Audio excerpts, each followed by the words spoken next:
show double faults anyway. Hey, I'm a 4.0 USTA. Take it up with them if you have any problems with that.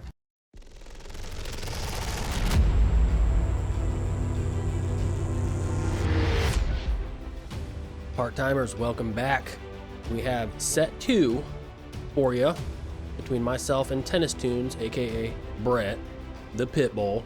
Somebody described him as a pit bull on my channel or his channel. I can't remember which one. If you haven't already, go watch set 1.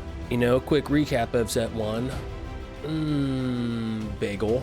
I was not happy to eat it, but you know, I did. So set 2, we play a little better, you know, so it's a bit more fun to watch. So let's go ahead and get into it. Again, thanks to Brett for making the time for us to get this match going. If you're one of the Tennis Toons visitors visiting here, I appreciate if you go ahead and smash that subscribe button. And if you're my guys, go check out Brett's channel. I'll have a picture of it here somewhere. All right, set 2. All right, level. Brett gets a serve again for the first set, or the second set, I mean.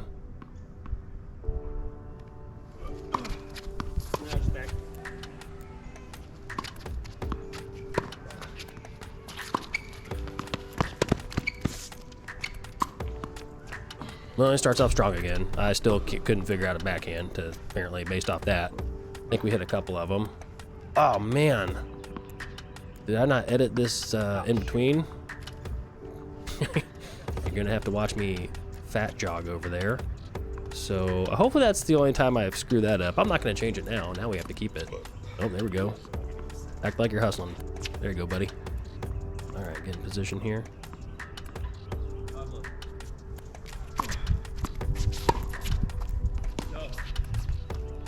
So I have noticed that today it was nice out, so I got my ball machine out today that I'm recording this bit. And I've been hitting it real hard in the gym. And my body's been fatigued. Oh my goodness. And it is a fatigued body. Definitely, I am starting to see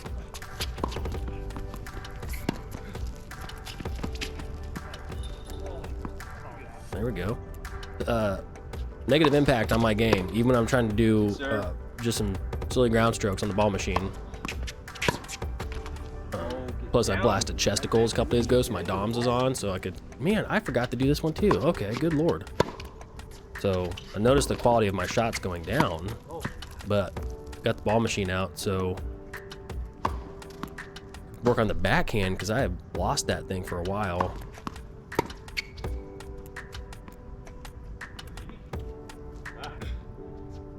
So Brett's already making more unforced errors in this set. I will say, if you go watch that first set, his stats were unbelievable. Like that was a phenomenal set of tennis, and I mean, I don't think that those kinds of stats were the norm for anyone. This point's going on here. I'm just talking through it.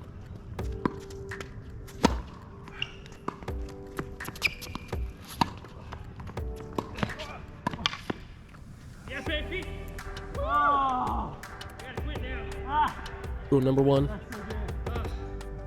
Well, you know the rule, but I'm not number 1. That was our longest one for sure. Yeah. Probably not the prettiest. I think we were conversing between that, so I had to leave that in there.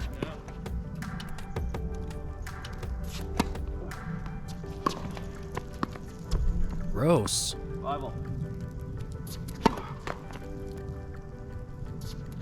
I feel like right now I am yuck watching my forehand like 35. change its motion in real time.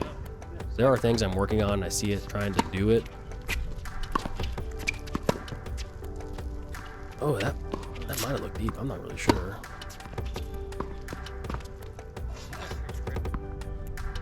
Yeah, he kept trying to play my backhand, and that's fine, but we got yuck. Good shot, man.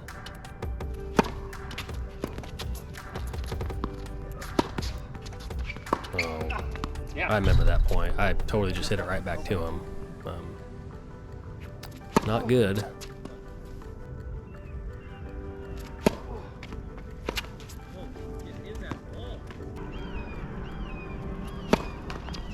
Yeah, on the serve, we basically tried to hit it to his backhand as much as possible. That seemed to work quite a bit. And like I said, Another easy volley just missed. Was not really serving that great that day. As far as I was getting serves in, but I wasn't putting a whole lot of pace on them. I was really just trying to place them because I could not find like my actual first serve comfortably. So when my first serve's failing me, I'll try it every now and then, but I won't try it until I'm really comfortable with like a strong second serve because I want to be able to use that as my first serve.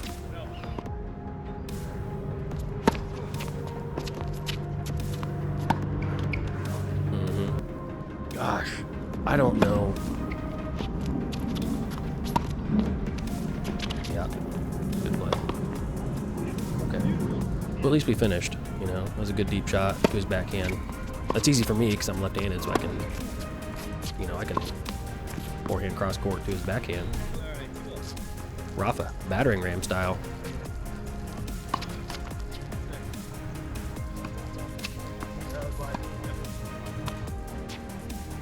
I think I tried to do a silly little drop shot thing, and it definitely didn't work out.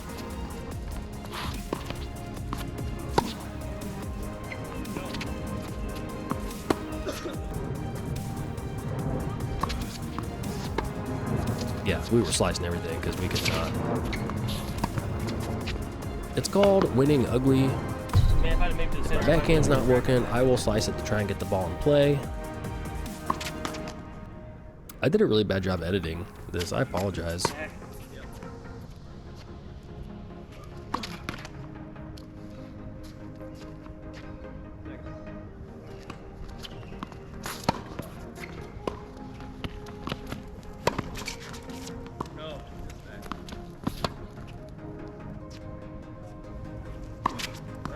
I'm still hitting way too many unforced errors. Yeah, it was just an unforced error.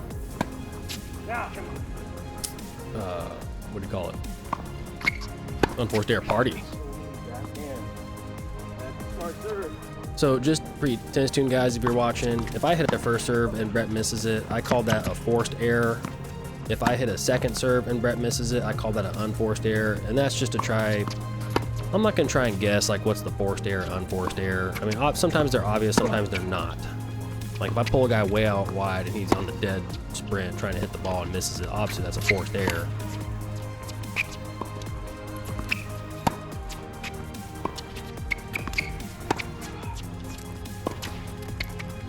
A little looper there.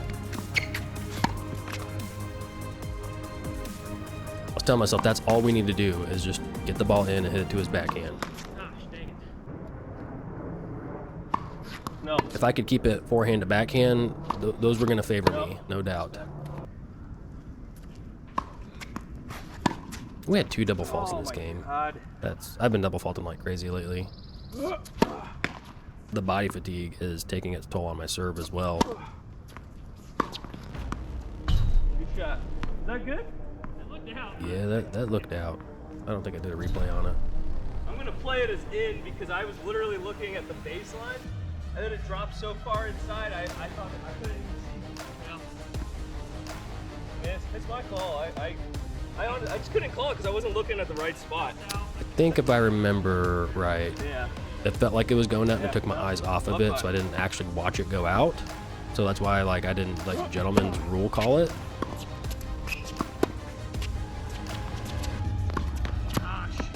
Oh, yuck.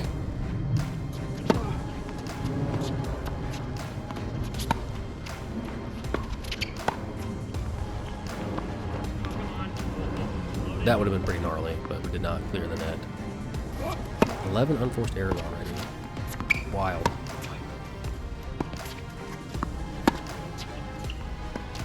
So they say the 7th game at 3-all is, well, obviously it's an important game. Quit that.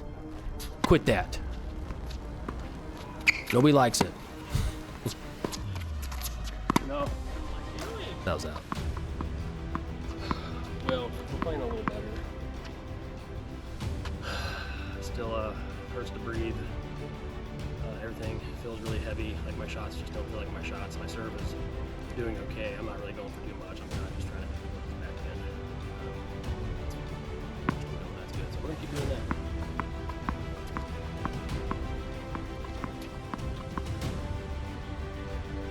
So I don't really know why they say the 7th game is important. I mean, you know, if Brett breaks me, he goes up 5-3 and is able to serve it out in one game, so maybe that's why. But if I, you know, if I were to have broke him and held, I'd be at 4-3 serving to go to 5-3.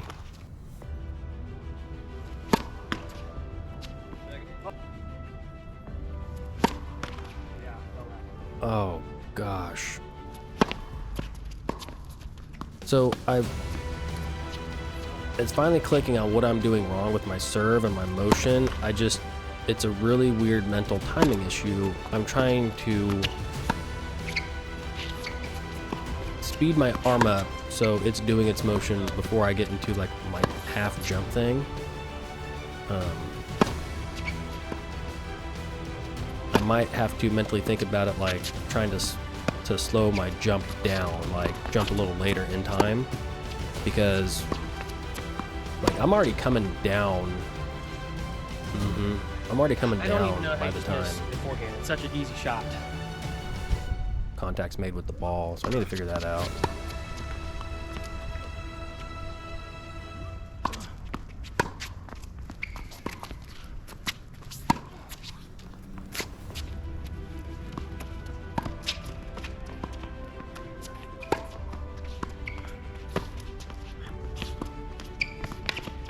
That's so silly. That's so dumb. I was livid on that one. I have a prop. Sometimes I just can't put the freaking volley away.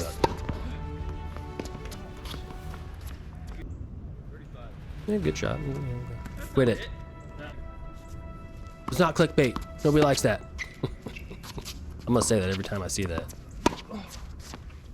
I know it's a legal serve.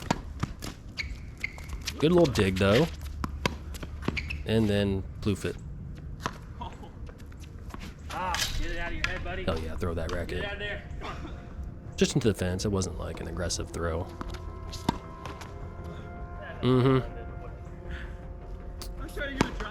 Yeah, there it is. Well, I just played poor. It wasn't the other hand serve by any stretch. Well, as you can see, we lost that game because we got broken. I do remember at 3-all. Gosh, did he break me at 3-all? No, he was at 4-3, broke me, go at 5-3 and just served it out. And I do remember thinking, yeah, if I get broke here, this is gonna suck. But at no point did I ever think I couldn't break Brett. Here's the thing, I always think I can break the person, even if I have not broken them the entire match. There's at the 4.0 and even the 4.5s I play, I mean, the 4.5s, they hit the serve a little harder, place a little better, but it's still never to the point where there's been one guy I've played and he was like absolutely dropping 100s almost every time. First serve, second serve, like it was just, and that was one time where I was like, okay, we might not be able to break this guy if he can serve at this level, you know, every game. We actually beat that guy. Him and I played twice. He's won once, I won once. You know, I always have confidence that like I can break this individual. A part of my game right now is just mental. I feel like I'm doing a very good job. I basically kill a little bit of myself on a tennis match, and I try to put myself in a state of, I don't want to say like how do I word this mentally? I try not to give a I try to think of like other things in my life that are like more important, and that like this is just tennis, but I still want to have fun playing tennis. I just really have to try to shift the focus so I don't get over emotional on court. When I say emotional, like let the emotions flare. It's not like I'm crying out there. Like you guys saw me like throw the rack to the fence, whatever. The biggest thing for that, like I don't really care about winning or losing. I mean, obviously I want to win, but it's playing playing low quality tennis is where I'm gonna get upset. And what I've been trying to do now lately, you guys hear me talking about like being body fatigued and stuff. So I'm actually trying to use that because my game quality significantly begins to drop as I'm obviously physically tired. And so I'm going to practice more tennis, like after lifting weights and hitting the row machine or treadmill or whatever I've been doing, to try and work on even more mental, like playing bad and being okay with it. even when my body's not doing what I want it to do. I am ranting here. Let's look at these stats here real quick. Oh, hang on now. So we were pretty close up until, you know, at the 4-3 mark where Brett kind of started pulling away. I started making more errors. He definitely lessened his errors. Like I said, he had 5 winners this match compared to the 9 in the first set.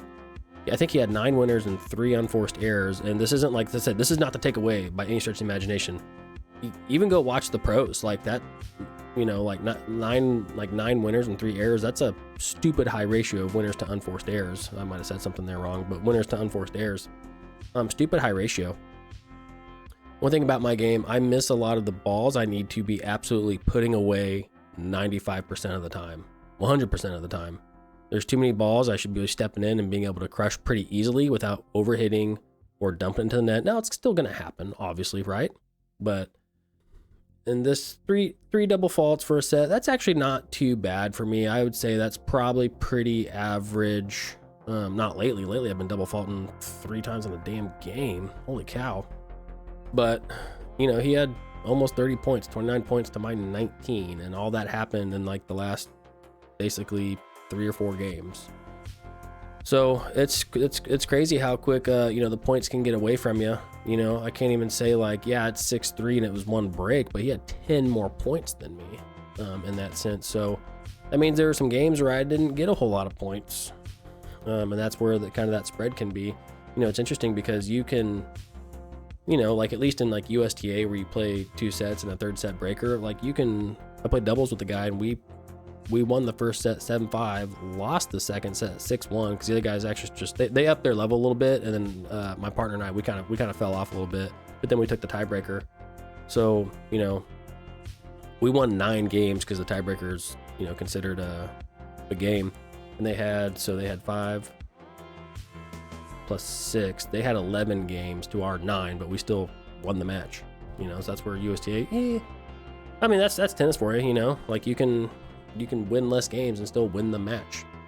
Tennis Tunes, if you guys are here, thanks for watching, man. Appreciate it. If you hit that subscribe button, appreciate it even more. I know not a lot of people make it to the end of the video. I don't know if I'm going to upload the 3rd set. I think it was 6-2, something like that. You know, Brett won that one too. But, you know, I will be back in Orlando either next year or the year after. So hopefully Brett's still doing this. But if I'm still doing this, like, I'm absolutely going to sync up with him again. So Brett, you are being challenged for the future, either a year from now or 2 years from now. We will see.